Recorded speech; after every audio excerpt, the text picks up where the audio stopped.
Welcome back in, everyone. I'm here with Lisa Sakabason from WABANAKI Public Health and Wellness. Thank you, as always, for being with us. It's a pleasure to be here, Beth. So this is exciting. You know, it's always great that spring is on the way. We're seeing crocuses pop up, snow is melting, all the wonderful things. Ice cream stands opening, of course. That's right. Yes, but more specifically, the WABANAKI Spring Social is also on the horizon. So tell us about that. When is it? What can folks expect? It's interesting. You just listed all my favorite things about spring. Those flowers, that ice cream, and of course the WABANAKI Spring Social. We've been doing this Spring Social for 27 years, and that social will take place April 5th. Okay. That will take place on Indian Island at the Sauk Alexis Arena. Okay. And it begins at 11 a.m. So we're pretty excited to welcome all people to come visit us at that social. What should folks expect? You know, when especially if you've never been there before. Is it this is learning about culture and talking with folks? What's this all about? That's such a good question. Yeah. So this social started, as I said,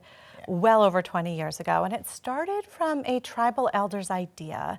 The late Ann Pardilla, a Penobscot Kiowa elder who was so committed to bringing people together after a long winter and to celebrate spring. It's about dusting off those moccasins and coming out and listening to those drum groups. And we're pretty excited to share many drum groups and artists with everybody from surrounding communities.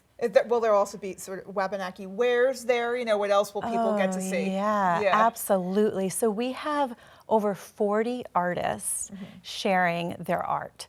So that comes in the form of jewelry of all forms. That comes in the form of watercolors and paint, but also pottery and carvings. So you're going to find a whole variety of artists to share their art with everybody who comes by. Okay.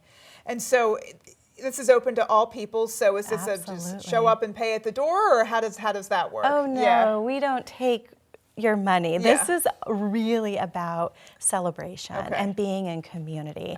So we have 11 drum groups coming from both all over WABANAKI territory, or the state of Maine and Canada. And we also have all those artists I mentioned, and we feed the community too. So no, we are open to the public. Of course, people can always donate on our website, right?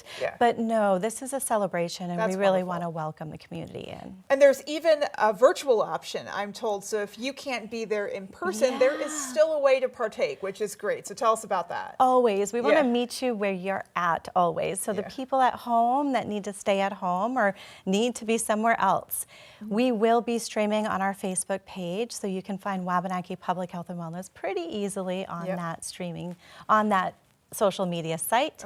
We will be streaming there. We also will be recording live for Aunties on Air, our podcast that's released every other Tuesday. So mid-April, there'll be a show dedicated and really sharing that entire experience with our listeners. So a couple different ways to participate if you can't physically be there. And how can people access the podcast finally? Because not everybody may know about Aunties on Air. So how can we listen? Yes, Aunties on Air, always sharing stories about connection and culture and community. And that can be found anywhere you stream your podcasts. Spotify, Apple, there's lots of ways to stream those podcasts. You can also go right online and find us there. All right, well, we're certainly looking forward to the Spring Social. It sounds like there's going to be a lot to see and do, and we're excited to partake of that. So thank you for coming on and sharing. We appreciate it. Pretty excited, thank you. All right, folks, and we'll be right back with your extended forecast.